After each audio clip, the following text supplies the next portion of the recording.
First mistake. Pile into heavy pickup. Uneventful fun trip until we reach Arizona. Wanted to pass through Monument Valley. Second mistake. Sun is setting, clear sky. Let's camp out and stargaze. Third mistake. So we're driving. We're already a bit spooked because of pair of headlights behind us in the distance that disappeared behind a hill. Didn't think much of it, probably stopped or made a U-turn. Miles later, curve coming up. Driver takes it tight. Standing at the very edge of the road is this humanoid-looking thing. Happened too fast to get a good look. Looked like a person wearing brown clothes, but hairy, fucking hairy. Driver starts losing control because he'd hit the thing if continued making the turn tight. All I can think while he's regaining control is, what did I fucking see? Lean out window. Survey the area of the thing we just passed. Nothing. Driver is sweating bullets. He must have saw the same thing I did. Put it down to Navajos fucking with us or something. Continue on with camping plans. Last mistake. We drove a good fucking distance more to distance us before camping. Me and driver are comfortable with using guns at this point, so it wouldn't be a big deal if someone tried to fuck with us. Drive off side of road. Find a good little clearing with a rock to set up a fire. Chilling for an hour or two, drinking and having fun. Hear some of the brush around us moving. Get up and scan the area. Nothing, must be an animal. 15 minutes later I just start feeling spooked, like I'm being watched. I'm not stupid, I know to listen to this feeling. I don't see anything, but I start trying to get the guys to pack up. In the middle of me talking, one of the girls screams after looking out at the dark. I look briefly and see what looks like a shadow of someone squatting in a gap between the brush. With crazy hair, maybe a headdress. I'm not relying on my eyesight because tipsy, dark, adrenaline. The girl takes off in the opposite direction. You stupid bitch. Look at friend. Only takes a look for him to understand. He sits the other girl in the truck and starts packing up. Grab his shotgun out of the back. Run after her, stupid chick. Running after girl. Feel like I'm being chased as I'm running. I wanna say it's just a combination of the alcohol, adrenaline, and my constantly underlying paranoia, but I don't know. Stop for a minute and look at my surroundings because I lost her. I can't see anything behind me now that I'm fairly distanced from the fire. But my gut just tells me something's back there below brush level. Calm my breathing so I can listen. Hear the girl sniffling. I find her and she immediately screams at me. I grab her, tell her to calm the fuck down. Trying to drag her back to camp. But she's resisting and saying that she can't. Then I hear the brush rattle again. Luckily she didn't, otherwise she'd have another fit. Have enough of it.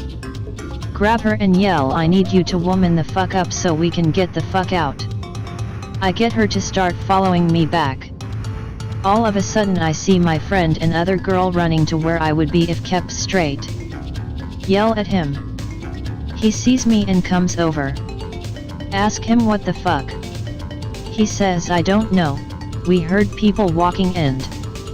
He starts stuttering, I don't know man, I'm just drunk. We're closer to the camp so I look and swear I see a shadow of a person standing just outside the edge of the light. I don't stay up long enough to look and drag everyone down with me. I get everyone to just stay quiet like that for what feels like an hour but was probably only 20 minutes. All while we hear the more than occasional rattle of brush from varying distances. Finally quiets down to what it was like before this mess. Make our way back to camp. See a bunch of footprints around the camp that weren't there. Even more around truck. Throw cooler in the back. Leave everything else behind. Even the fire. I don't know what the fuck that was. People say it could have been skinwalkers, but I hope it was just some drunk Navajos fucking with us. Driving home from work at 5 a.m. Dark still, raining on and off. Decide to take a back road because of roadworks, seems to be a common theme in this thread.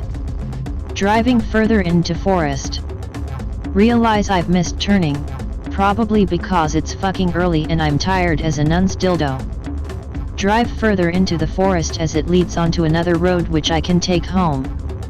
Pass someone who looks like they're jogging, don't think anything of it. Keep driving past another person, wearing the same clothes. What hard, unlikely that someone would be out this early on a country road jogging, let alone two people. Continue driving for God knows how long. Pass same person again. Drive for about 5 minutes and come to a dead end. MFW. Not enough room to U-turn, get out of the car to look about for a space to reverse into. Make out a person running toward me. Realize it's the self-cloning jogger. Palms get sweaty, arms spaghetti. Get back in car. If he's going to kill me, then at least I have a fighting chance and can run him over. He gets to passenger side. He is making a weird groaning noise, like a disabled person trying to talk. Stops and turns to face my car. All I can see is his faint illuminated torso as sun is coming up behind him through the trees. Shitting myself, I shout, "Fuck off, man." See his hand reach for a handle. Brick shitting intensifies. Hear the clunk of the door handle being pulled. He opened the door. Got on the floor. Everybody did the dinosaur. And another one from me. On a back road again. This time I had to go cause my friend, who lives on this road, called me and he was flipping out for some reason. Tell him to calm down, I'll be there soon. He was crying. I'm now on the back road to his house. I see his Chevy truck on the side of the road. Being cautious, I use my spotlight again. This time I spot something in the woods. It disappears when the light hits it. Shadow, I guess. I get out of the car. TFW, no gun. Take out my tire iron. Approach the truck. Dinosaur though. It's empty. Keys are still here. Take them out. I see that figure in the woods again. It's right in the tree line. Really close to the truck. Humanoid shape. Freak out, run to my car and bolt out of there. I continue to see human figures on the sides of the road. It's either my paranoid mind or these woods have changed since I last was here. Get to friend's house. He's barred his doors and windows shut. I pound the door and him it's B. I hear an assortment of things being moved. Door opens. My friend is a total mess. His house is too. He says we have to go. Now. Hop into my car and drive. I see his truck and slow down to see if he wants it. He screams, says no, don't stop. I floor it. Get out of woods and into this small area. He begins to tell me how since he hit this really old tree these human figures have been haunting him. He moves out a few days later. He's fine now. I shudder when I remember seeing his face when he opened the door. The area he's in was once an Indian campsite.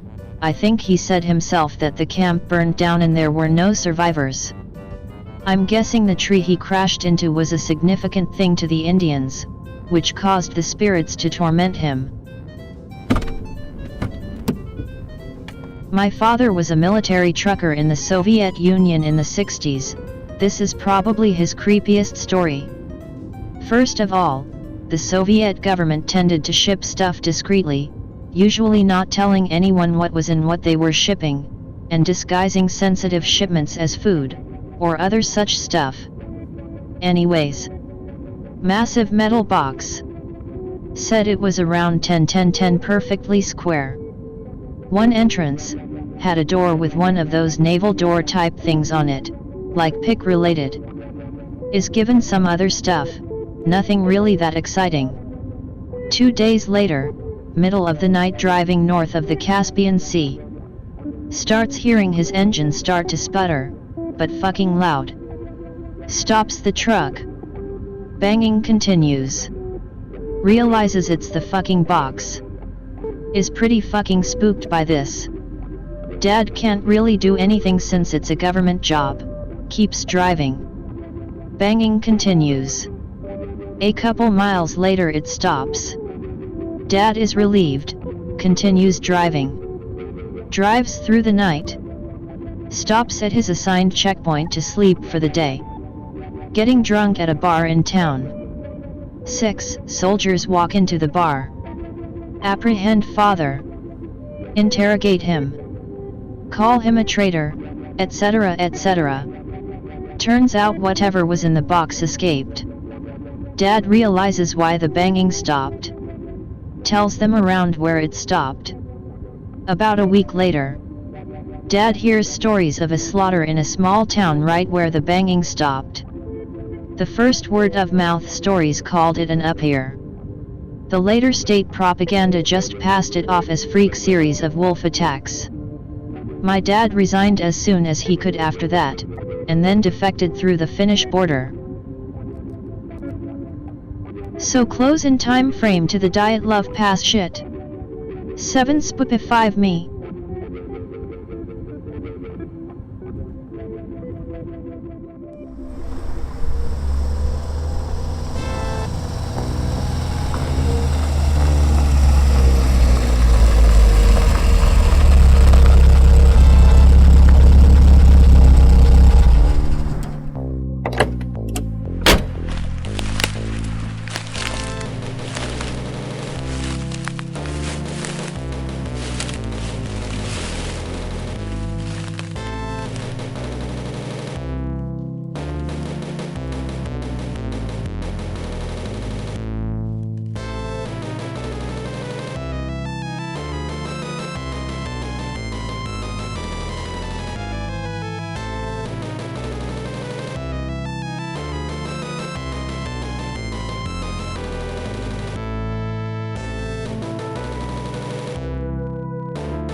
My grandma told me a story about a demon dog in San Cristobal, and how it took a priest and almost every man with a gun in town to bring it down.